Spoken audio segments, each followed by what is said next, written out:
Welcome back, rivals. This is Xonia, and you are in the zone. Today, we're going to be looking at another card review. I'd like to make it a fan favorite this time, so today, we're going to be looking at none other than Bryan. Bryan is one of those cards that many older players remember seeing in the ad for UR way back in the day. He was one of the original characters that helped draw so many people to UR, so it's only fitting to see how he stood up to the test of time. So we're going to take a look at his artwork, the clan comparisons with other Lejunta 4-stars, his ability, his cost, counters, clan 2-hit KOs, whether he's good in half decks and splash, the other game modes, and his final rating. First, let's check out his artwork on all 4 of his levels. Again, we see a real progression here for Bryan, starting quite skinny in his level 1 with the flower, referencing the fact that he originally wanted to be in Roots according to his bio, and moving to the massive chest-hair carpeted bagpipe-wielding and guns-a-blazing green beret in his level 4 artwork. Clearly his artwork is not quite as clear or polished as the latest artists, but given Bryan joined the UR crew from the beginning, he was one of the original cards, I think his artwork has more than withstood the test of time. He should also be getting an RB sooner or later, since he was drawn by a Pika, after all. Up next, let's take a look at the clan comparisons. Let's take a look at Aaron's clan competition, of which he has quite a few in Lejunta. First, let's take a look at Bryan versus Arnie.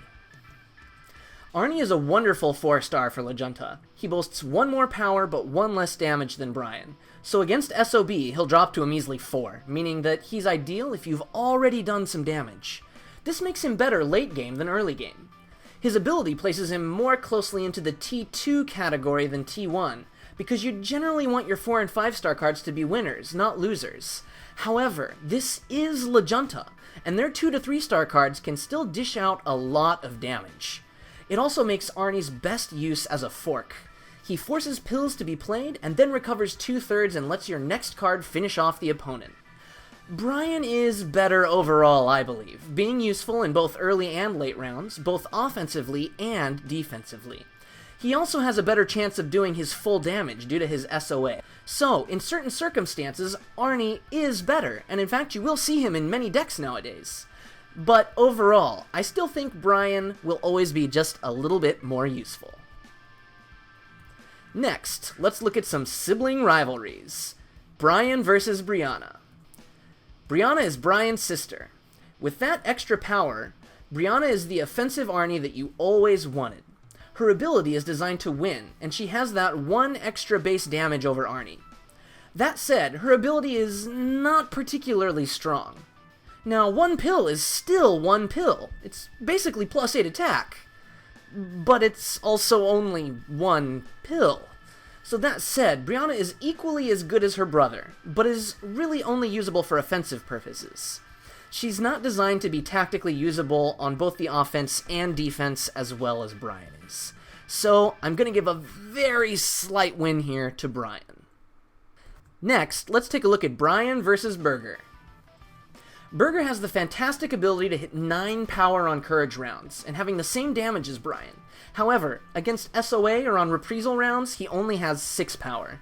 This makes him much worse half the time, and a little more powerful on other rounds. He also has very little defensive play value as well, so to me, it's pretty clear here that Bryan is better on more rounds and has more defensive value, making him the winner.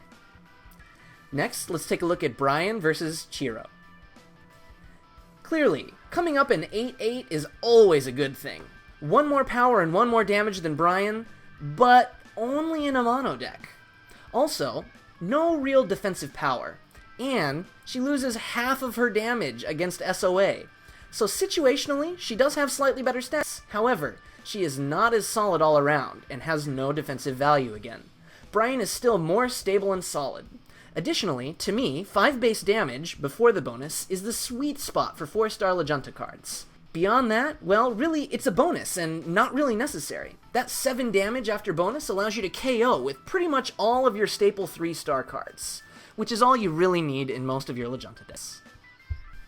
Up next, Bryan versus Curtis. This is the stop version of Arnie. Against stop cards, this is one of the most devastating stop abilities in the game, in my opinion. However, since it's stop, it won't be as useful as SOA itself, and has no real defensive value.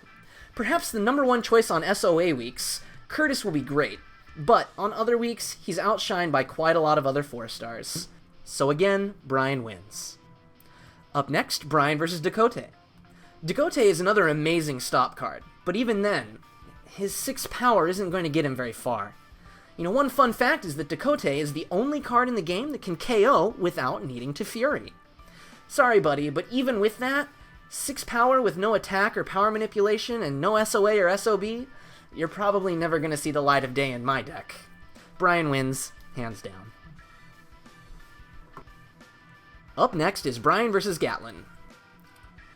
Gatlin is a beast and can be overlooked by newer players. In a clan with very little attack manipulation, especially since Emeth went CR, Gatlin's attack manipulation is much welcomed. The problem is that it's really only going to equal 1 or 2 extra pills, and the rest of your characters are going to have to benefit from just that 1 or 2 forced pills. I wish that she was a +9 or even a +10, because then she'd be a little bit stronger against 8 power cards. Then she'd be a real beast. Still though, with equal power and damage to Bryan, she's a force to be reckoned with. She can be used defensively, as a bluff, to reduce or increase the pill gap, or offensively quite well. A wonderful card, but I still think Bryan beats her out, though only by a little bit. Next, let's take a look at Bryan versus Gertrude. Gertrude. Why? 6/6 with SOB. Why do you sit in the SOB slot and make us all cry? No one will ever use you. No one! You are Decote with a decent ability, but still just as useless. You make the game developers think that La Junta has a fairly decent SOB card that they can use, except you're not. You're 6 power, and nothing can change that. Gertrude, the only thing I think anyone looks forward to concerning you anymore is your future RB. Sorry, Bryan wins. Up next is Bryan versus Isatis. I have a love-hate relationship with this card, and I'm not talking about how everyone was unsure of her gender when she first came out due to some gender typos in English in the bio when it was released. 9/8? Yes, please. No need for Burger anymore. She's good all 4 rounds. The downsides are forced mono La Junta and that she's a power version of Chiro. I'd almost rather have Chiro, because at least she can win the round if there's SOA. Isatis is a risk-reward card that people love to play because the reward still far outweighs the risk. She's definitely better than Bryan when she has her full power, and she's the perfect embodiment of a 4-star La Junta card, with high damage and power even with no backup. But she is not as stable as Bryan. SOA is very common in competitive play, and Isatis will definitely be their first target. I'm gonna call this one basically a tie, but give Bryan the win, because even with +2 power and +1 damage being worth it on the risk versus reward, and the fact that you were probably gonna play mono La Junta anyway, the kicker is that Isatis can be DR'd much more easily than Bryan, which means that her full damage may not be able to get off because of some DR in the other opponent's deck. So a very slight win here to Bryan for his stability and ability to get off damage more often. Up next is Bryan versus Victor. Practically modeled after Isatis, this is another 8/8 glass jaw, only this glass jaw completely shatters against SOA. Even worse than Isatis does. Well, at least you can play him in a half deck though, right? No. Anyway, he's not a bad card, but the crash, if you hit SOA, is just way too much to be okay with here, leaving him at only 3 power. And, after all, even with his bonus, the power is 1 less than Isatis. So this time, Bryan is definitely the winner. Last is Bryan versus Winifred. Winifred used to be given out to new players if you wanted to take the damage route, and you can clearly tell that she wasn't made to be considered one of the top cards in the game. So, sorry Winifred, even if you have 1 more damage, Bryan wins here hands down. This leaves us with Bryan being, for me, the strongest La Junta 4-star, with Brianna, Isatis, and Gatlin being tied, or right behind him. Bryan is the only real 4-star that can be used for defensive purposes and strategies for this clan, which is definitely needed in La Junta, since they've got nothing but power and damage to back them up. Legiunta's real weaknesses are SOB or high DR, attack manipulation, amazing abilities, particularly power manipulation, and that they are generally much weaker on confidence rounds. Bryan says, "Fear my carpeted chest, I will destroy you with my SOA, guaranteeing my damage and generally making you way less of a threat." He is useful in all 4 rounds and can be used in half decks, as well as he controls the ultimate ability in the entire game. He's a 7/7, 4-star damage machine. Next, let's take a look at that ability. SOA is such a strong ability. Despite the protection ability cards in clans, and despite no ability cards, despite the recent stop cards even, SOA is still just so powerful. It cripples so many cards, taking them from great to meh, from godly to beatable. Never underestimate SOA. I guess that Bryan can stop abilities because of that chest hair. It's a distraction. It's a trap. Wait, no. Maybe it's because he originally wanted to be in Roots. I guess that makes more sense. Next, let's take a look at Bryan's cost. Bryan is currently selling for around about 15k on the market, or a little more. It seems pricey, but I'd say he's definitely worth it for sure. For what he offers, I'd say he's worth buying anywhere between 15 and 20k right about now. Next, let's look at his counters. Bryan can be countered in several ways. Having a high base power and attack manipulation can make life hard for him. Stop cards with power modifiers will also take him out too. Here's looking at you, Karen, Rolf, Toro, Ivana, and Flinch. Many All-Stars cards will also find themselves at a power advantage versus Bryan. Montana and Rescue will also have great attack manipulation bonus too. Skills can negate his ability, and that can be very unfortunate for him as well. So be careful around these cards and clans. Next, let's take a look at his 2-hit KOs. As for 2-hit KOs, Bryan can KO with all but 11 cards without either of them furying. Those he cannot are Dean, Nikki, Sabia, Scooty, Spade, Thormund, Uxo, Victoria, Wardog, Wardog RB, and Winston. If either Bryan or the other card furies, he can KO with every card in his clan. Please note, once again, that for these to work, a card like Laura will obviously need to be played against someone with more than 2 damage. Common sense is assumed. As for half decks and Splash, Bryan fits into a half deck quite well. He isn't support-based and is definitely worthy of taking the 4-star spot in a half deck. To be honest, I would not recommend splashing him. However, he wouldn't be a horrible splash. His SOA is great, and his base stats are still pretty good, but he's only a straight-up 7/5. So because of this, it would mean using him as a defensive card would be a better option for you, and you don't really want that in your 4-star and 5-star cards. Next, let's take a look at the different game modes. In ELO, you need above-average cards that can specialize well and do enough damage to make them scary. Well, Bryan is the man for that job.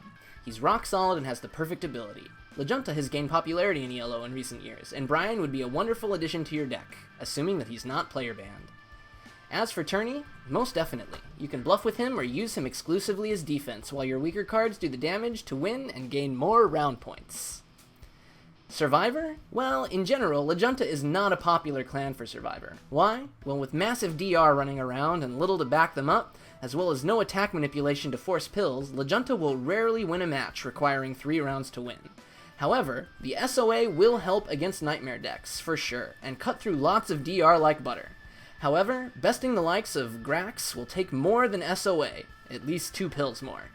Still, Bryan is a great choice for Survivor. And last, Duel. Bryan is scary and Kate knows it, so why not use him against Kate?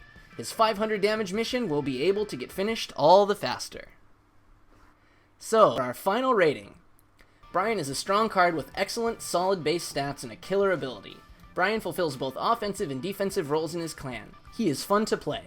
And the only deduction I have for him is because even though he can cripple a lot of cards, he doesn't significantly overpower them. He has brute force potential, but definitely needs a few pills to back him up.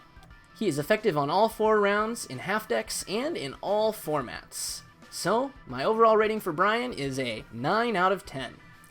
Give Bryan a shot. He is a wonderful card and will make your draws feel much stronger, and you won't regret using him. Well, this concludes my card review of Bryan. I hope you feel like you learned something and want to give him a shot in your deck. He deserves it with all he's done for the game. Don't forget to leave a comment below if there's anything you think I forgot to mention, and while you're there, let me know what you think of Bryan. If you like this video, then feel free to like it, favorite it, and share it. And of course, don't forget to subscribe for more of my Urban Rivals videos. This is Xonia, and you've been in the zone.